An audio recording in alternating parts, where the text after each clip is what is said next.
how can you ensure that when we're collecting customer data, that we're putting privacy first, not only at, the loyalty card level or at the store level, but at the brand level as well? Lou, do you want to kick that one off? Yeah, sure. It's a fundamental question, I think, of this next generation for all brands, not even just CPG, but focusing on them specifically.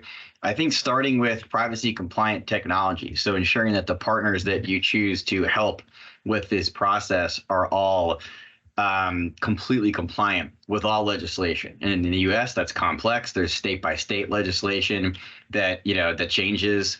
So I think having a technology partner and a dedicated team on your end that is up to speed on all of that and has their sole dedication, dedicated function to keeping up with all legislation, keeping all partners aligned. That's probably step number one. And there's a lot more we can discuss too, I'm sure, but that's where I would start.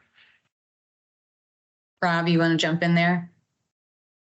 Yeah, I like Lou said, it's ever changing, right? However, from a sort of a federal perspective, the U.S. is sort of an opt-out law, right? So there's a lot of folks out there that do have access to data and do use it, and it's up to the consumer, as well as the user of that data, who's marketing,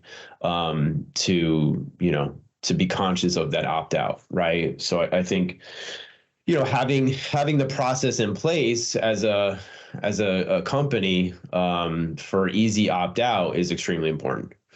You've seen lawsuits that were won, against Sephora, and others, and truly that was a blatant sort of issue where Sephora did not adhere to the opt-out request, and we're given plenty of time to do so. So I think that's where the focus sort of needs to be. It's transparency on the capture of the data, and then ultimately allowing the user to have the ability to manage that opt-in or opt-out scenario, so they know who has their data and can manage the uses of that data.